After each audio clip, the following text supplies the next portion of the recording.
Simon & Schuster Audio presents Star Trek Nemesis by J.M. Dillard. Read by Boyd Gaines.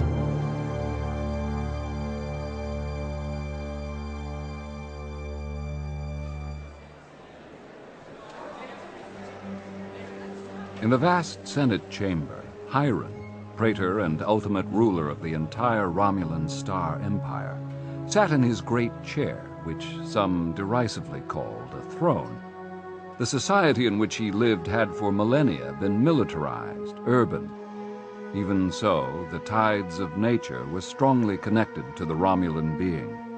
Beyond these vast ancient walls, Hiram knew, the red Romulan sun was slipping below the horizon, infusing the sky, buildings, and glittering skimmers with an ethereal crimson glow.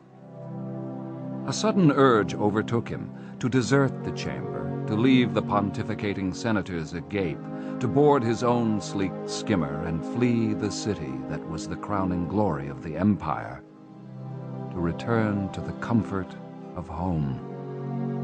And then he remembered that there was no comfort there, only silence and solitude. His wife, Tashara, one of the highest-ranking commanders in the military, was to have returned home from the Silesian campaign this day and been waiting for him this night.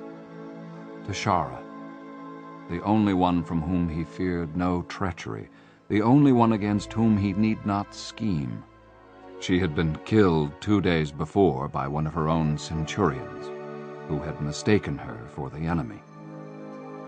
The centurion, of course, had been quickly executed, but in this case revenge brought Hiram no relief. Tashara had taken with her into the afterworld his life, his heart, his will. His personal guards and those loyal to him in the Senate and military pled desperately with him to shake off his listlessness, to remain alert. He would need every ounce of his shrewdness, his cunning, to save the Empire from being torn apart by the creature known as Shinzon. The Senate chamber was filled to capacity to hear the arguments for and against the Reman leader who had suggested an extremely radical approach to dealing with the Federation. But it would require the Empire to provide military support to the Remans and treat them as equals, which they were not. A vote had already been taken. By a narrow margin, too narrow for Hiram. Sample complete. Ready to continue?